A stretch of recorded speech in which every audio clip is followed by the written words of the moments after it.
I find it interesting that she keeps going after President Trump, the greatest president in American history, and if they could maintain their composure. What does the most powerful law enforcement officer in America do?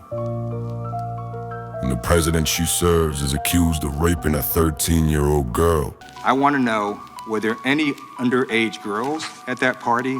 There is no evidence that Donald Trump has committed a crime. Everyone knows that. I'm going to tell you, and then you can decide. Bondi, Trump, Epstein, what do they all have in common? Three names in the files, that's... An attorney general who has prioritized obstruction over justice, corruption over the law, fealty to the president over loyalty to the Constitution. I met Donald Trump at some parties I attended.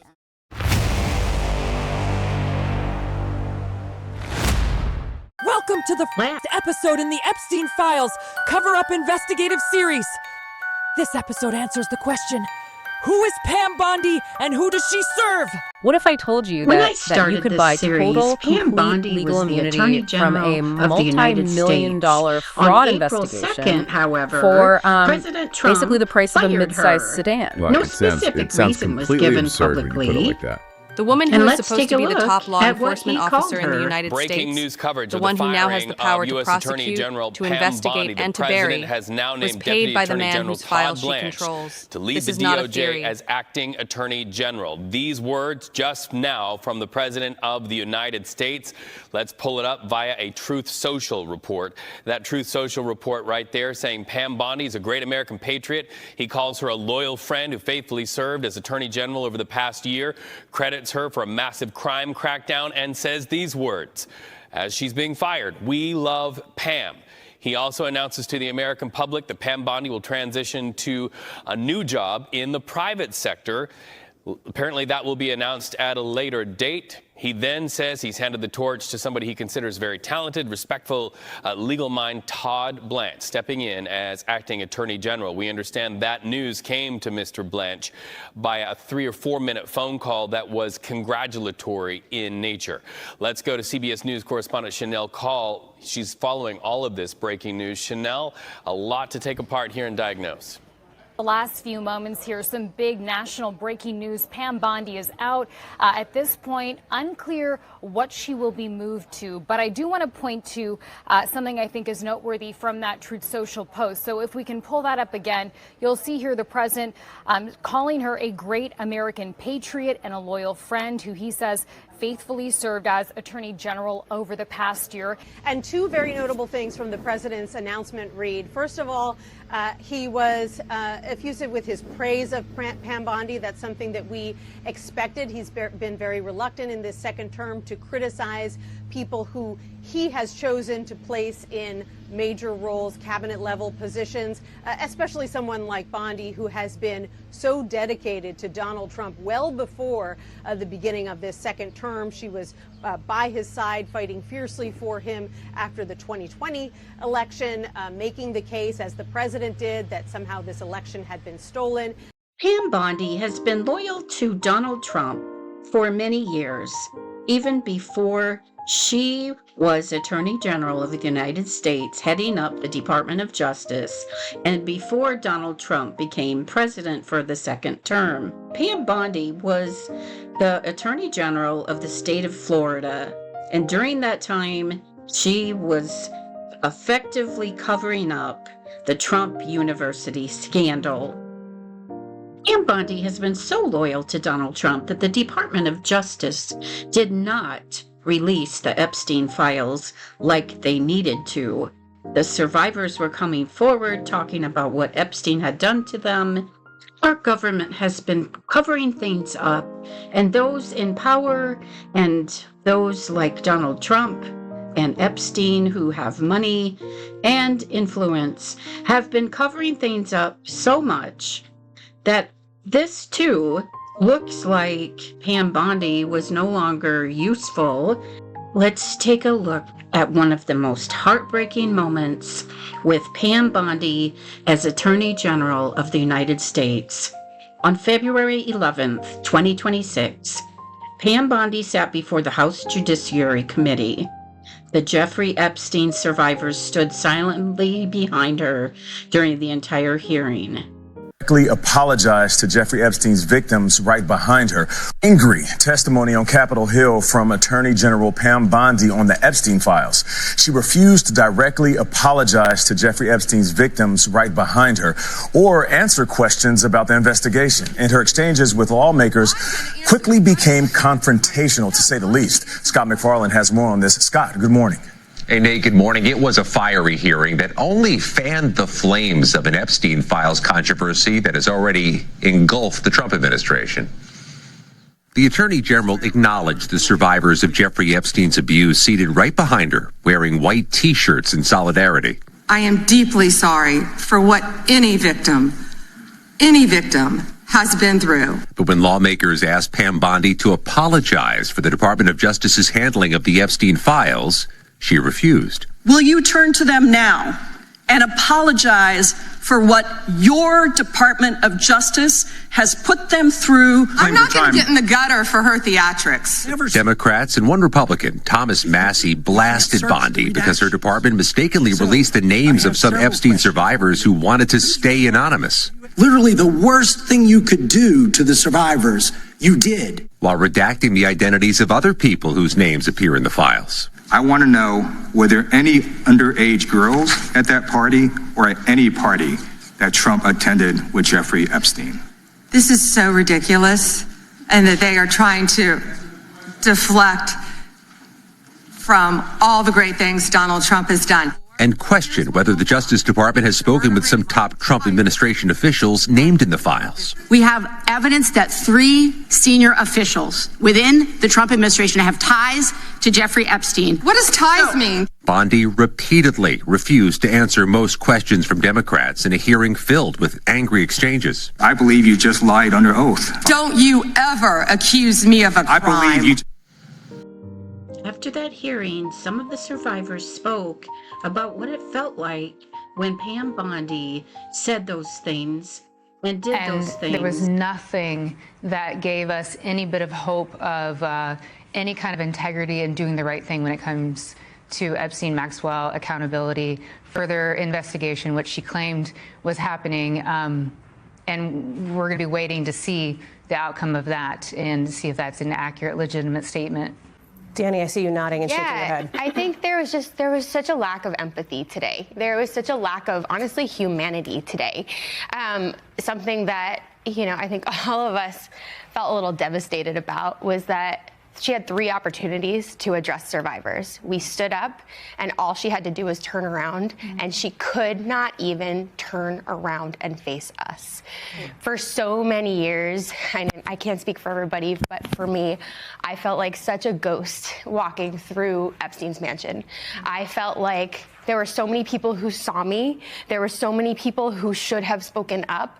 And instead, I felt like I was less than nothing. And now to not have AG Bondi turn around and acknowledge us, it is the exact same type of victimization. It's horrible. Charlene, what did you think of that moment when you all were standing there and she was asked by one of the members of Congress to turn around and address you? I felt really degraded. I felt that she's not taking at all any accountability. She's not following any kind of transparency. And honestly, the thought that I have is birds of a feather flock together.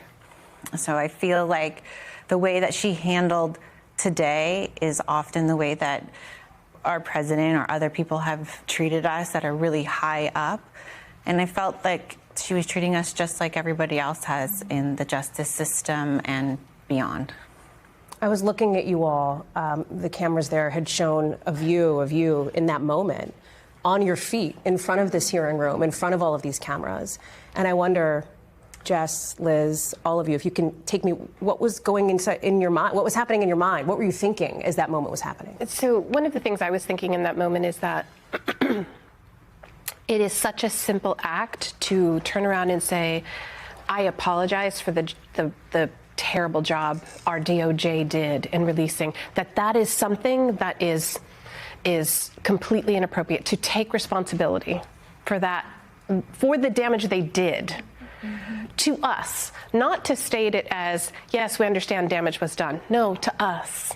It was such a simple thing. And it's something we teach children to take accountability, to recognize when you've made a mistake and you just apologize for it. So there wasn't even an adult in the room that could apologize for the damage done to children and girls.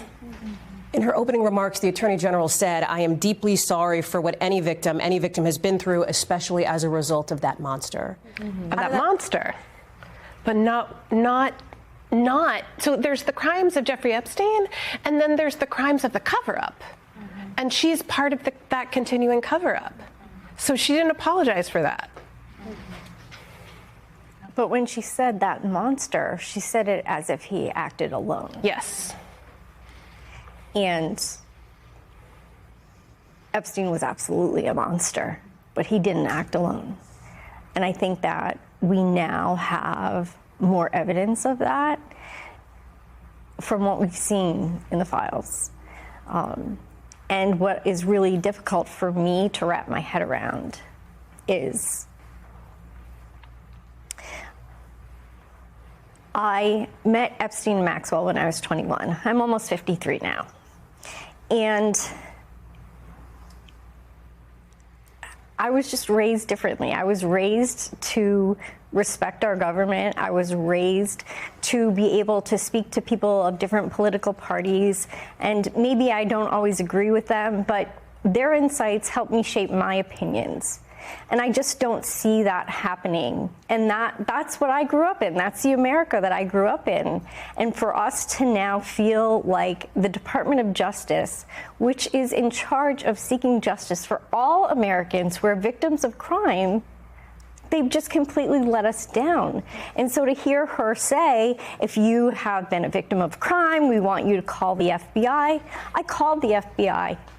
I called the FBI, and in the release of files, my intake report was released twice, once with part of my address, and once where my name was unredacted several times. Never was it more clear that Pam Bondi refused to acknowledge the Epstein survivors, but had no problem saying that Epstein was a monster.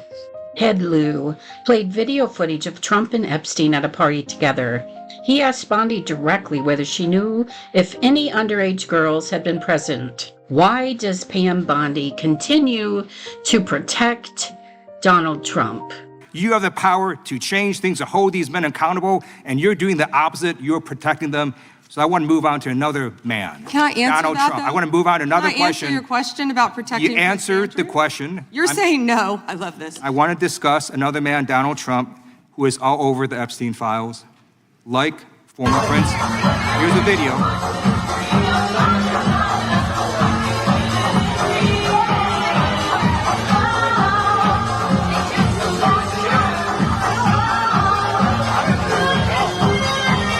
Like former Prince Andrew, Donald Trump attended various parties with Jeffrey Epstein. I want to know, were there any underage girls at that party or at any party that Trump attended with Jeffrey Epstein? This is so ridiculous, and that they are trying to deflect from all the great things Donald Trump has done. There is no evidence that Donald Trump has committed a crime. Everyone knows that. This has been the most transparent presidency. He's the one that asked that those files I'm reclaiming my time. be I got your released. answer. You said there's no evidence. Trump asked Mr. Chairman, please stop the to clock. sign Stop the clock. the legislation. This is I'd like to reclaim my time. Time belongs to the gentleman from California. Okay. I'm going to put up.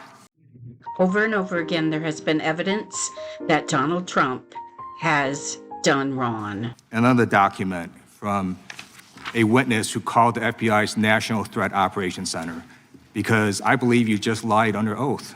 There is ample evidence in the Epstein file. Don't you ever accuse me of a crime. I believe you just lied under oath, and this is all on videotape. You said there's no evidence of a crime. I'm showing you, here is a witness statement who called into the FBI's Threat Operations Center. He drove Donald Trump around in a limo. He overheard what Donald Trump said to Jeffrey on his cell phone. He was so angry, he was going to stop the limo and hurt Donald Trump. and he met a girl who said she was raped by Donald Trump and Jeffrey Epstein. She later had her head blown off, and officers at the scene said that could not have been suicide. No one at the Department of Justice interviewed this witness. You need to interview this witness immediately. Epstein should rot in hell, so should the men who patronized his operation. And as we say here today, there are over 1,000 sex trafficking victims, and you have not held a single man accountable. Shame on you. If you had any decency, you would resign right after this hearing concludes. Woman after woman has come forward to say that Trump sexually assaulted them or inappropriately touched them or kissed them. Over and over again, he's just gotten away with it all. Yes, everything that I say at this interview will be the truth. I met Donald Trump at some parties I attend that I was working for Mr. Jeffrey Epstein. There was about 3 or 4 times that I had encounters with Donald Trump. I was 13. The first time that I met Donald Trump was at a party at Jeffrey Epstein's mansion. There was an orgy going on, and he was kind of watching off in the distance. And he basically asked if I could come over and give him a hand job. And at first, I wasn't very comfortable with it. This was like my first party, and I didn't think that was my responsibility.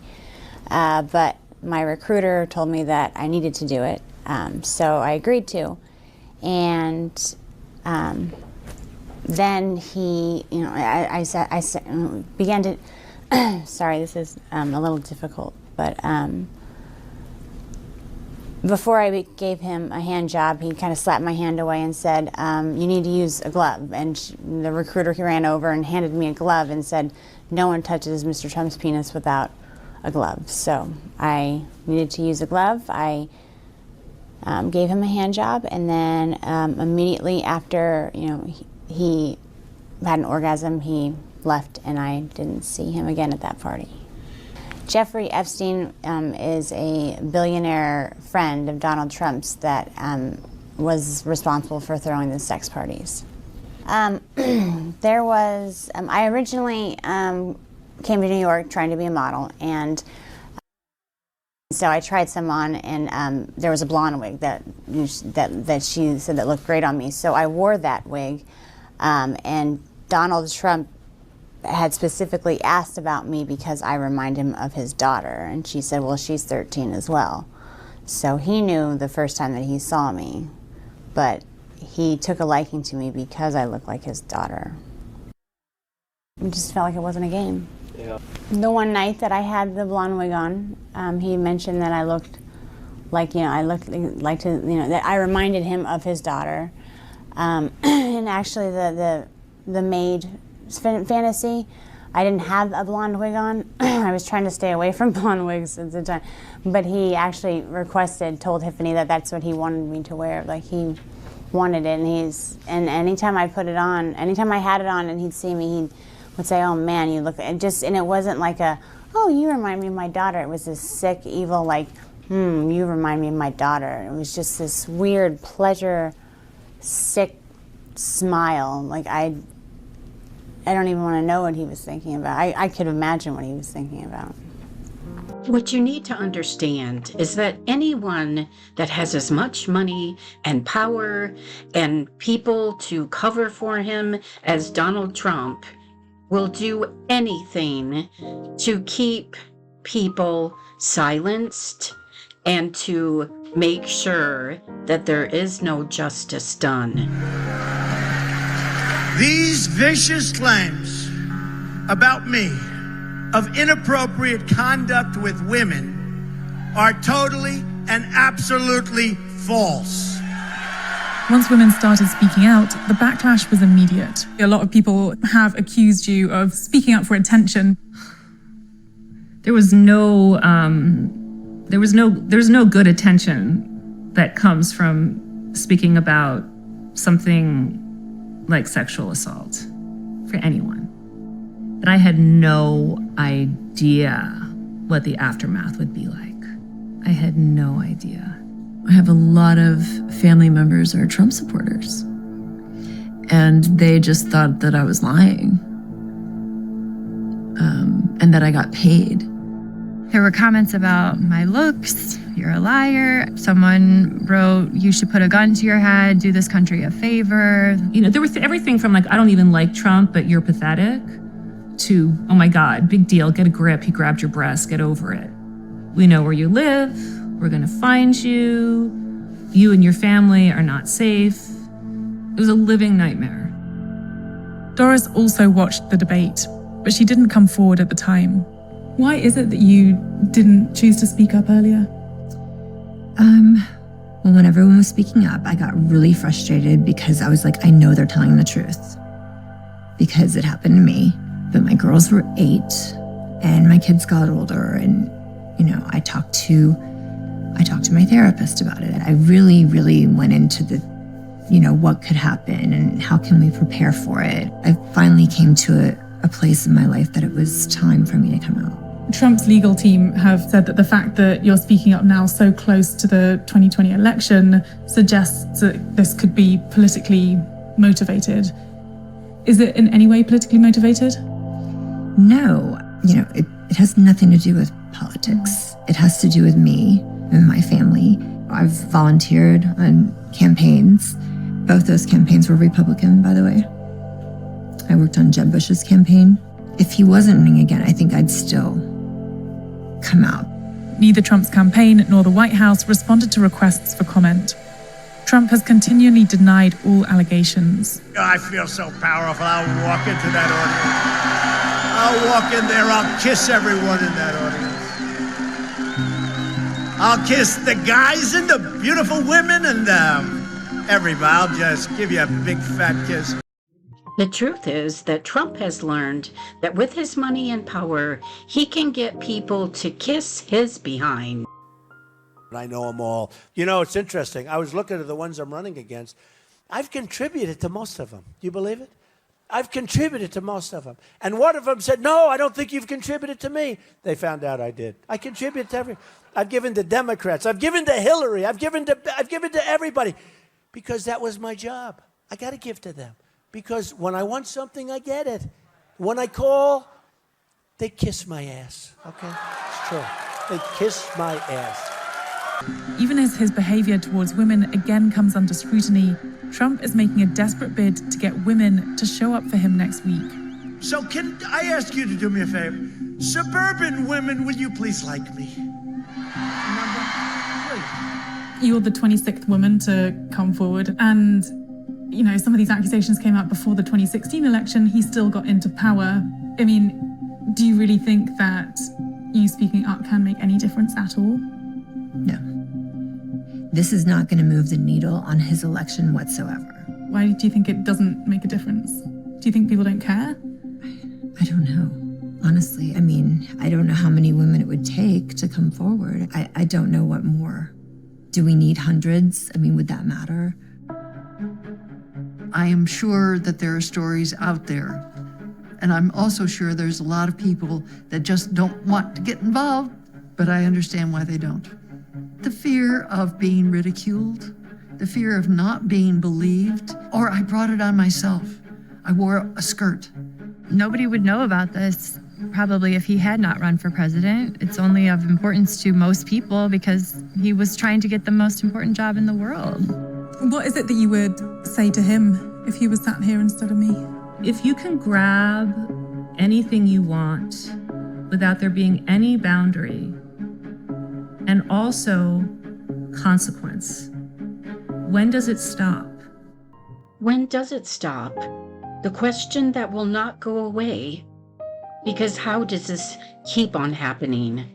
How does a sitting president whose name appears in those files thousands of times according to Representative Liu on the congressional record, face no investigation. How does a woman who allegedly refused his advances as a minor, who was interviewed by the FBI at least 4 times, whose interview records were then removed from the public database, how does her story just disappear? How does a limo driver's account of a girl found dead with her head blown off go uninvestigated by the Department of Justice for decades? I don't take sides in politics, the left or the right. I was called in 2019 to speak up for those who can't speak for themselves. These survivors, the survivors of Epstein, the monster, but of other conspirators and rapists as well, spoke up. They used their voices. Now it is not a matter of speaking out for them. It is a matter of demanding that our government, our Department of Justice, do what they were elected to do, to bring justice to those who have had crimes done to them. The Epstein survivors are still waiting. So am I. The criminals have been protected. The files are still being controlled. The powerful are still being protected. During her time as Attorney General of the United States, Pam Bondi did not answer questions, and when she was asked how many criminals were indicted, she just deflected the question and she attacks the people that asked her any questions. Jay oversight hearing today after he asked her how many left-wing officials she has indicted. Take a look. How many have you indicted? Excuse me, I'm going to answer the question. Answer my question. No, I'm going to answer the question the way I want to answer the question. No, Your you're going to theatrics answer the are question ridiculous. the way I asked it. Chairman How many have you Jordan, I'm not indicted? going to get in the gutter with these people, How many but have you- I'm going to answer the question. How many have you indicted? Again, the time belongs to Reclaiming my time. the time I belongs. think it's very Reclaiming interesting. my time. I think it's very Reclaiming my interesting. time. You can that reclaim he your talks time. about they Reclaiming my indicted. time, Mr. The Chairman. president said they Close the indicted clock. him twice. Mr. Chairman, please They stop the sure clock. did. She was also heavily scrutinized over the way she's handled the Epstein files. You redacted the names of abusers, enablers, accomplices, and co-conspirators, apparently to spare them embarrassment and disgrace, which is the exact opposite of what the law ordered you to do. Even worse, you shockingly failed to redact many of the victims' names. Bondi, on the other hand, highlighted the DOJ's work on Epstein and spoke directly to the victims. I'm a career prosecutor, and despite what the ranking member said, I have spent my entire career fighting for victims, and I will continue to do so. I am deeply sorry for what any victim has been through, especially as a result of that monster. Keep in mind, she was grilled in front of Epstein survivors. I spoke with Marina Lacerda, a victim who attended the hearing. Here's her reaction to Bondi's testimony. She's become a circus act. I also asked Republican Representative Kevin Kiley what had struck him the most about Bondi's hearing, all while it was still happening. It's certainly been interesting. The Department of Justice has a ton of issues under its jurisdiction that are of great public interest. So I think you're seeing that play out in the hearing, and everyone gets a chance to ask their question. What's clear is that nothing really substantial came out of the hearing except for both parties trying to take over the narrative. Why was Pam Bondi really fired? Trump gave no specific reason, but reporting tells us he was frustrated she had not prosecuted enough of his political opponents. We know she wasn't fired because of the survivors. She was fired because she wasn't useful anymore. And now Todd Blanche, Trump's own personal defense attorney across multiple criminal cases, is the acting attorney general. You decide what that means for accountability. I'm going to tell you, and then you can decide. Bondi, Trump, Epstein, what do they all have in common? 3 names in the files. Representative Robert Garcia, ranking member of the House Committee on Oversight and Reform, released a statement after President Trump fired Attorney General Pam Bondi following her botched handling of the Epstein files and failure to comply with the Oversight Committee's subpoena and the Epstein Files Transparency Act, and I quote, Attorney General Pam Bondi has been leading a White House cover-up of the Epstein files. She has weaponized the Department of Justice to protect Donald Trump and put survivors in harm's way by exposing their identities. She will not escape accountability and remains legally obligated to appear before our committee under oath. She must answer for her mishandling of the Epstein files and the special treatment she has given Ghislaine Maxwell. Oversight Democrats have been leading serious investigations into Bondi and Secretary Kristi Noem.